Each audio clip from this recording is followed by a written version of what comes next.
If you never take the time to learn this, you'll be stuck in a rat race for the rest of your life. In fact, I don't even care how good you are at getting clients, at closing clients, at lead prospecting. If you don't understand these principles, your clients will be leaving faster than you can sign them on. You'll be less happy. You'll run a more stressful business, and everything you do will go out the window because it won't matter. If clients are leaving every 2-3 months, every 4 months, you're consistently just stuck trying to get new clients. You'll never actually have a real business where you could kick back and travel, hire someone, train someone, deliver a good service, get texts from your clients that tell you you've made them $500,000 in 4 months. And you'll never have that peace of mind knowing that you are doing good in the world. It's true. Imagine you get on a client check-in call and the client pulls up his dashboard of projects that he's closed or business that he's closed, and he's looking at your leads and he looks up at you and he says, you know what, I think we made $500,000 in 4 months directly from what you sent us. And if you don't believe me, I have another video that's all about that. Facebook ads can be so complicated and honestly a little bit overwhelming, but one of the biggest factors that determines your success when you're doing any kind of Facebook campaign is the campaign structure and who it's being shown to. That's why I'm going to break down my entire strategy here for you on how we run our ads and how we get amazing results. And I don't even mean getting a cheap cost per lead or cost per appointment. No, I like to run campaigns and track the ROI on those campaigns to make sure that it's actually making money and it's bringing our clients a return on investment. This way, everyone's happy, right? What kind of business do you want to run? A business where you're always stressed out about where's the next prospect, where's the next lead. There's tons of agency owners out there that are making $10K, $20K per month that have terrible client management, and they're forced to constantly just innovate and do more prospecting, send more messages. And because they're good at sales, they're able to make it work. But I would rather do the opposite. I'd rather be okay at sales, but keep my clients forever, keep my employees happy because they're always working on the same accounts, speak with clients always in a positive tone, and have my clients text me because they actually like me. So let's dive into my laptop and I'll show you what I mean. All right, so look, this is not going to be some basic video where I'm going to show you some of the basic Facebook features. No, I'm going to show you how the real money is made. This is what keeps clients staying on your service, paying $1,500 a month, $2,000, $3,000 per month consistently for a long time. All right, so let's dive in. As you can see here, this is a live campaign. I'm going to refresh it. You can see some of our cost per leads that we are getting, and a lot of these are actually booking appointments as well with our clients. So it's not just about getting leads, but it's actually taking it one step further and getting our clients booked appointments and then also getting our clients sales. And I'm going to show you how we optimize around sales in a little bit here. Let's talk about strategy and let's talk about how we actually target when we first launch. So in the beginning, what we'll do is start with 3 different ad sets. Now, of course, this matters on the client's budget. So if they don't have a big enough budget, we'll start with 2 ad sets at about minimum $20 per day. The first one that we do is going to be very broad, so we openly target. Now, we work with local business owners. If you're working with people that are across the US, then still keep it relatively broad, right? Target like one interest and make sure the audience size is massive. That's the whole point of this very first one. Second one is going to be an interest stack. So with an interest stack, we don't just target one interest, but we stack on multiple that are related to our niche. So let's say we're working with gyms and we want to target people that are interested in some kind of fitness. So what we'll do is stack it on top of each other like this, but also we want to make sure that the audience size is quite large. We're going to talk about audience size here in a bit, but I've seen that the bigger the audience size, the better the results generally for the client. So I want to make sure there's a ton of different interests in here and a ton of big ones. And when you're stacking in interests in here, a big key that you want to remember is think about what is your ideal audience? What is your ideal demographic interested in? And this is very important because, for example, if someone's interested in Men's Health magazine, they're obviously someone interested in health. If you're trying to target people that are wealthy or affluent What kind of stuff are they interested in? Maybe then you have to target things like luxury watches, luxury cars. Now, of course, you're going to get a ton of people that aren't wealthy following that as well. However, that's the general principle that you want to think about. And then the final one that we start with is going to be a custom audience. Now, for local business owners, this is a little bit difficult because you're kind of limited to one small geographical location. So what we found is we can actually get a database of homeowners. Now, in the beginning, I was thinking, what if we just got a list of homeowners in a certain area, let's say Las Vegas, I downloaded that and then I uploaded that as a custom audience and we just ran ads to those, right? Because if you're working with a plumber, a roofing company, a remodeling company, they want people that own homes. Now, instead of going out into each and every area and purchasing a new list, this can get quite expensive. What we've seen work well is you can actually get a list like this, and we already have these. So I actually allow my community just to use my list, and then you can create a lookalike audience, meaning you import this audience and tell Facebook, hey, find people that are similar to these people. And then Facebook does the magic for you. It starts linking up all these different leads and it sees that, okay, these people have this in common, this in common, this in common, right? They're interested in decor and new home stuff. And then you can import that as an audience. So all you need is a couple of these sheets. You combine them, you put them together, you upload it here, and then you're good to go in any market because Facebook can put the two and two together and give you the homeowners. This can also be website visitors, right? People that have engaged with the Facebook page, people that have seen previous ads, retargeting, this kind of stuff. The only thing is most small businesses and most local businesses don't have this kind of data. And a lot of times they don't have anything set up, no pixel, no anything. So we're quite limited. I typically just do homeowners, but you can also make lookalike audiences around other stuff like website visitors or things like leads, past customer lists, and so forth if you have a bigger client. And now you also might be thinking, well, how do I really just hyper-specific target my ideal avatar? Like let's say you want to target business owners in a certain area. You can certainly go in here and try to find that as an audience, right? Create some kind of audience where it's like people that own a Facebook page or that own an Instagram page. But what I've seen work way better is you let your ad copy do a lot of the targeting for you. Meaning instead of putting in business owners under the targeting here, what we'll do is actually talk to business owners in our video, in our images, in our ad copy. And then what we do is we allow Facebook to do its magic, to take its algorithm and go out and find the business owners within that location that we want to target. So we have a lot of high-end clients that sell products for $30,000, $50,000, $70,000 plus. And what we do is we filter people through a survey. We send them to a landing page and then to a survey versus trying to target people that are interested in Lamborghinis and that live in Las Vegas and this kind of thing. I've just seen that small audiences don't work nearly as well as much bigger audiences. So let's actually take a look at some of these live ads that I have. So you're going to launch those campaigns. And by the way, when you launch these, I like to launch 4 different ads inside of each ad set. So in here, we would have the same ad copy and have different ad images or videos, okay? But the ad copy stays the same. We test this later on. Plus, we work with clients all over the US, so I kind of already know and have a gut feeling of what's going to work. But we'll have 4 ads inside of this ad set, and we do that for every single one. Because again, we're just testing the audience. If you're not sure about what the ad copy should be, then of course you can slightly tweak it and make them slightly different and then see what's actually performing better. So let's take a look at a live account. If you are generating leads, then you know that is a winner, right? That is a winner, so keep on running that one.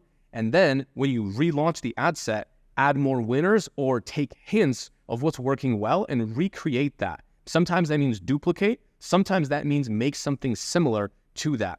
If you are not even getting leads, then what you want to do is take a look at the click-through rate. So let's go ahead and scroll down here. As you can see, this is a winning ad set. You saw the cost per lead. It's doing very, very well. And again, for this ad account, we're selling like a $30,000, $40,000 product. So it's working really well. The click-through rate, the CTR, is high, meaning 4% of people click through. That's good. If you have anything less than 1%, you have to relaunch it. The ad is the problem, or it's the audience. Maybe people are just not interested into what you have. If you're targeting broad, like I showed you, you want to keep changing the ad and the different ad copy. Our cost per click is also very good. It's very cheap because we have a good ad and a good audience. If your CTR is also bad, then make it broader and try to make it more relevant. Another thing that you can look at is frequency. Now, frequency here, this is how many times someone sees that same ad. So on average, people are seeing this ad 2.39 times. So if this ad was working really well, how it is right now, and then all of a sudden, out of the blue, out of nowhere,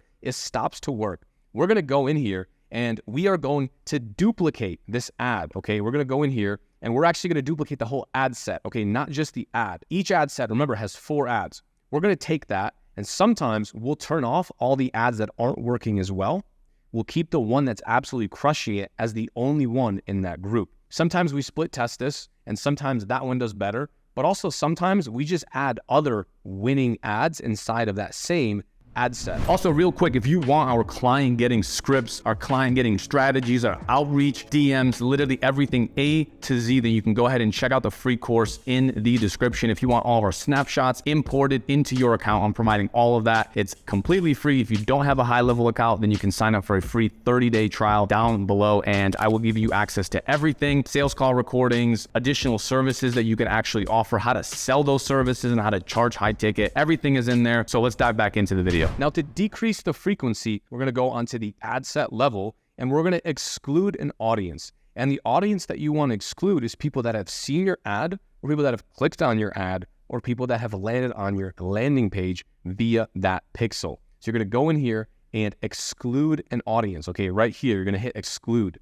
And this way, it won't show that ad to people that have already seen it. Because if that audience has a high frequency, meaning a lot of people are seeing it, but you're still not getting any leads, we have to force Facebook to show it to new audiences.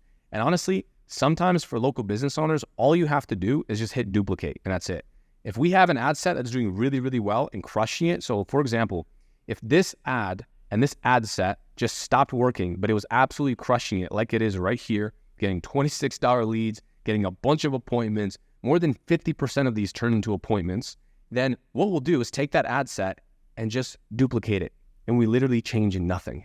We just duplicate it because Facebook works in clusters. It's showing it to one group of people. And sometimes all you have to do is just tell Facebook to refresh it. Hey, stop showing it to these people, show it to these people over here.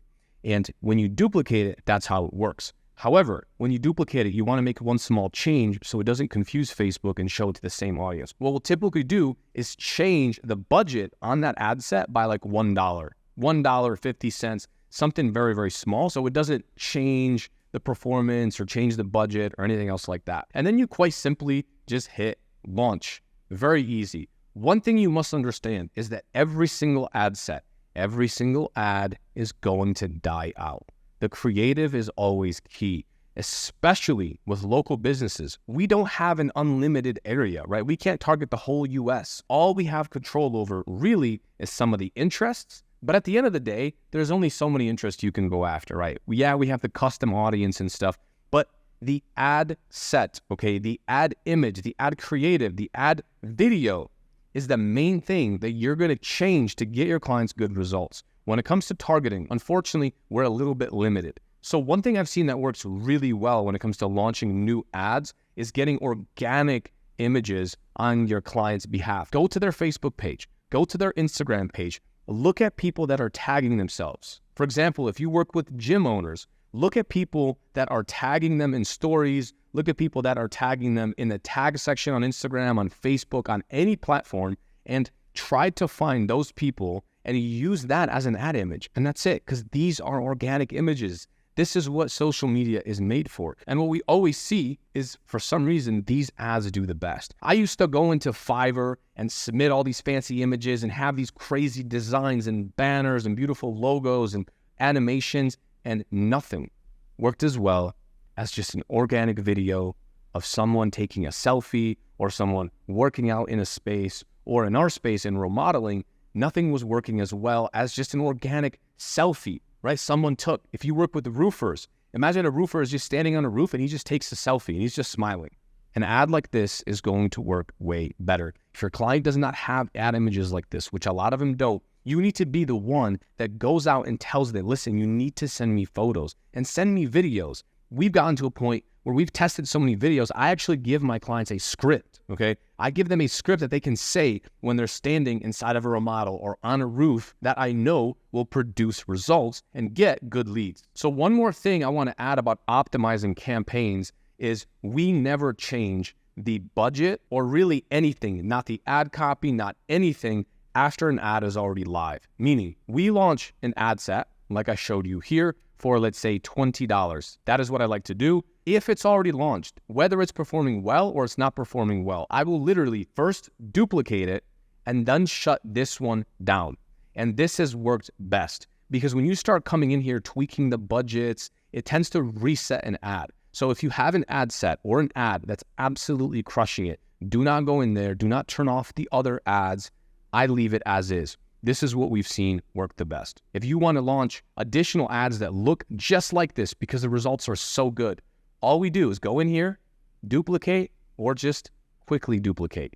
And after we do that, and after we get some initial results, we'll actually make a new ad set and we call it winners. And what we'll do inside this ad set is we will take the winners from all of these, right? The ones that get the highest click-through rate, the ones that get the most leads, the ones that get the most appointments, the ones that get sales, if there's any, and we actually put them inside of here. Sometimes this means there's 2 ads, sometimes there's 3 ads. It all depends on the client's budget. And so we'll take the ad copy, the image, and we'll throw it in here. Now, as far as the audience, we'll take the winning audience from these past 3 and slap it on this one so we can really see the results and we can see what's working best. When you're picking different audiences and different stacks, and when you're picking the radius and location for your client, make sure the audience size is as big as humanly possible. If you see an audience size of 100,000 people or less, I always tell the client, look, this is going to do way worse.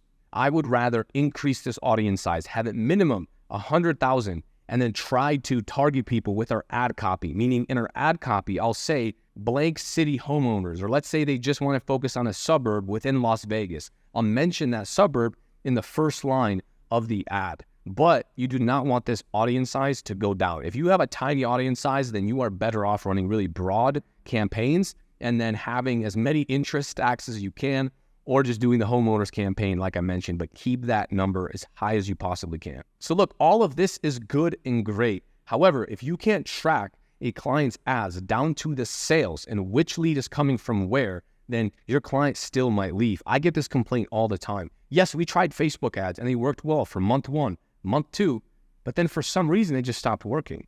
And my first question is always asking those same business owners, were you still getting leads? Did you still get leads during that period? But let me guess, you just stopped closing the leads. Am I right with that? And a lot of them say, yes, actually, now that we think about it, we got a lot of leads. And here's exactly why that happens. These leads, right, when you have agencies that are running their own marketing campaigns and they're running different ads, all they're doing is optimizing around, okay, well, look, this ad had $17 a lead. This ad had leads for $43 or $26. So let's turn off these ads, even though they might be working and getting sales from those, and let's just keep doing more of these cheap leads. And this mentality is completely backwards. You're thinking too technical and not all about the client like you should be. So for example, we'll track, as you can see, website leads here, right? They're coming in from a survey. We can see that a lot of these are actually scheduling appointments. So I don't care that they're $26. Just because this one is 17 does not mean that they're actually quality leads that actually respond. And by the way, we always like to run website leads. So that's like landing pages, surveys, that kind of stuff. And the way you would do that is with a platform like this. This is GoHighLevel. Again, if you want to sign up for this, even if you don't want to offer like SaaS and all the other stuff, doing this just to track your ads better and to show your clients like this and automatically respond is well worth it. You can sign up for a free 30-day trial using my link down below. But basically, this is how it looks. You can see, right, at the end of each week, at the end of each month, you can go into this and just take a look at exactly which ad they came from, which ad set they came from. And what your client does is they go in here and they mark which one got them appointments or which one got them sales. And you can make this extremely easy, and it also makes it really easy to see what information do we have, right? We have the lead's full address. We have a bunch of info. Are you the homeowner? What's your scope of the project? What's your timeline, right? They chose as soon as possible, as you can see here. And so we know this is a high quality lead. Even if there's no sales, we still do take a look at this data and we want the high quality leads. If you look at this tab right here, it says appointment complete, quote given. And what we can see is that when you actually click into it, there's a lot of sensitive data in here, we can actually see that they closed this project for $33,000, right? So let's say that this lead that they closed came from one of our ads that is more expensive. Let's say it came from this one right here at $43. Only 10 leads came in. Wow, so expensive. The normal agency would then just shut this off and not track the right ads, not track the ads that are bringing real sales.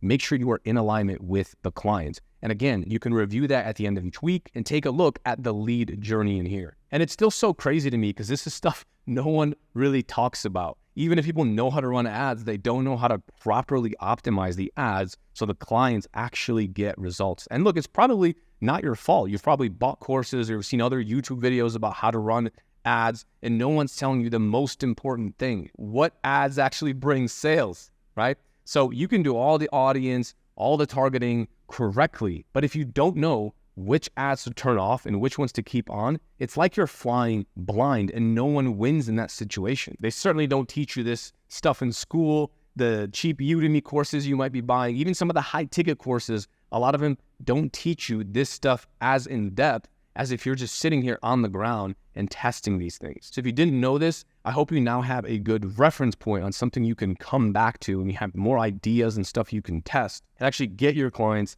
killer results. Because at the end of the day, that's what really matters. You want your clients to feel good about you. You want to feel good about your clients. You don't want to be consistently always running after people. You want to have that feeling in your gut that you're going to try your absolute best and you're going to get your clients amazing results. And then you can hire a media buyer or you can hire someone else to manage this for you so you could step back.